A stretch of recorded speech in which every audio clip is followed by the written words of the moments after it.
I do not like seeing people prop up Kanye West, bro. Because Kanye West is the most anti-black Negro out here. And I do not like when people just... Why do you say that? Why do you say he's so anti-black? Look at him. Look at who he chooses to be with. And even when he had those billion-dollar companies, what was under the hood of those companies, Dr. Umar? Where was his black staff? I agree. Where was his black leadership? I agree. You know, and that's why right now, as I just said a minute ago, I believe Kanye's agenda is what's best for Kanye. Mm-hmm. I don't think it's about what's best for black people until he shows me something else. Mm-hmm. I really believe he did what he did to get freed of them contracts because he has the brand and the platform and the status now where he could probably make his own sneakers and make his own music and probably sell as much, if not more than he did before. That, Dr. You're giving that man way too much credit. I believe so. I believe so. Well, Kanye's big. Well, let me ask you about Charlemagne's football team, the Dallas Cowboys. Yes. And the owner, Jerry Jones. Listen to this. Here's another example of selective morality. How is it Brett Favre, and I'm coming to Jerry, stole about $70 million of poor people's money from Mississippi to help his daughter's college build a volleyball field or something? Well, it wasn't that much, though. It was a lot. It was up there. Yeah, it was millions. It was millions. It wasn't 70? It was in the doubles? It was millions. It was multi-millions. But okay. It wasn't 70. Yeah. Anyhow, he don't get indicted. He don't get charged. No charges are being brought against Brett Favre. If a black man did the same thing, you and I know he gets crucified. Mm-hmm. Look at the double standard and the selective morality. Now let's come to Jerry Jones. This the same Jerry Jones who never hired a black coach. Same Jerry Jones during the Colin Kaepernick protest of 2016 said, if any of my players are caught, quote unquote, disrespecting the American flag by taking a knee, they not going to play on my team no more. This is that Jerry Jones who never stood up against any of the racism in the state of Texas, and he gets caught in the picture. September the 9th, 1957, North Little Rock High School, and then he commits 3 lies. When asked about this picture, he was part of a mob to deny a group of African Americans entry into North Little Rock High School. He says he was just there to be curious. He says neither he nor any of the other white boys or people there knew what they were going to get into.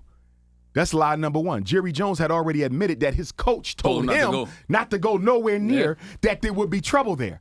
So how is it you didn't know what you was going into and nobody else there knew what you was going into when your coach told you it might be trouble and stay away from it? That was an absolute lie. And then when he was asked whether he regretted being there, he never answered the question. Where is Roger Goodell? Where's the NFL? Why isn't he being given a list of demands just like Kyrie was being given a list of demands? And check this out, to make matters worse, guess what else happened on September 9th, 1957, DJ Envy? What's that? President Dwight D. Eisenhower signs the 1957 Civil Rights Bill, creating the Civil Rights Commission within the Department of Justice. First act of civil rights legislation since 1875. Jerry Jones and the rest of them kids, they knew that. They were there to repudiate that presidential signing. They were also there because what happened 5 days before that? What happened on September 4th, 1957? Was that the 10 bombing? The Little Rock 10 tried to get into Central High School, and Governor Forbes of Arkansas instructed the National Guard not to let them in. They were called the N-word. They were spit on. They were beat on. They were threatened. They were terrorized by white folks 5 days earlier. Jerry Jones knew exactly what he was going to get into. The Supreme Court just outlawed school desegregation 3 years earlier on May 17th, 1954. He knew exactly why he was going. He was going to stop black people from coming into North Little Rock. Now, Stephen A. Smith says Jerry Jones don't deserve this. He don't deserve to be held accountable for his part in supporting one of the most racist events in American history, which was the desegregation of America's schools. He shouldn't be held accountable. Stephen A. says, since this happened 65 years ago, he should get a pass.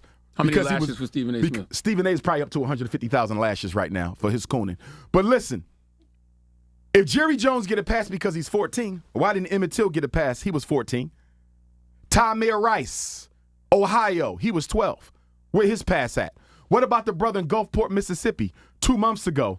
Jalen, I'm forgetting his name, shot in the head coming out of a dollar store with his hands up. Where was his pass? Trayvon was 17. Where was his pass? Look at all the young black boys who are tried as adults in America's prisons right now serving time in adult prisons under the age of 17. Where they pass at, Stephen A? Why are we protecting privileged white men? And you know what makes it so sad? Jerry Jones don't even have to defend himself.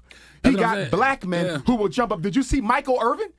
This Uncle Remus, Michael Irvin says, oh, he wasn't at the front of the line. So because he wasn't at the front of the line, he less racist than the ones who's at the front. Oh, he don't look like the guy with the cigarette in his mouth. Jerry Jones is a righteous man and a great man. All white people were that way back in the day. This is Michael Irvin. All white people were that way back in the day, so we supposed to get Jerry Jones a pass. There's nothing worse. How many lashes for Michael Irvin? Michael Irvin get about 5,000 lashes for that.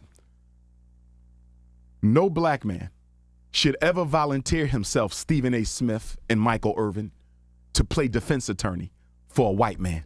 Jerry Jones ain't thinking about black folks. He has yet to speak up on social justice issues. He is a racist, and he should be forced to sell the team. But it's not going to happen. Why? Because it would take the players of the NFL to protest to force him out. And we already see that our NFL athletes and our NBA athletes don't have enough courage. They're more concerned with money than they are about the movement. And that's why I'm disappointed in Deion Sanders. Hold on one second. I don't think there's no defense. I know. I don't think there's no defense for Jerry Jones.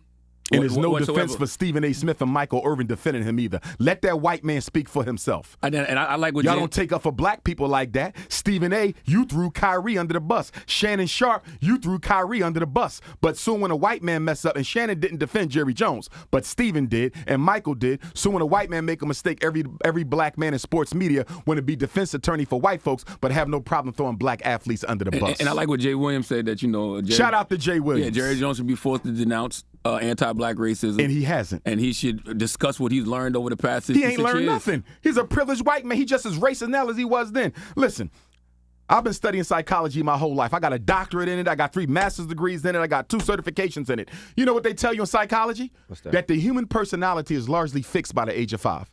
5. Jerry Jones was 14. If you're going to tell me that Jerry Jones is fundamentally a different person now, at 80, than he was at 14, let me know what major critical life experiences Jerry Jones went through that transformed the way that he thinks. Nothing at all. People saying, well, we got to give him credit. Dak Prescott talking about, look at his resume since then. Look at his resume since then, Dak Prescott. He ain't done nothing to help black folks, and Jerry Jones ain't thinking about helping black folks. I don't like when people say because he didn't hire a black coach, though, because just because he hired a black coach don't mean anything. I do agree, but at least it shows you are at least concerned about how racism looks on your resume. Jerry Jones is not even concerned about how racism looks on his resume. How many lashes should Charlamagne get for being a Cowboy fan still?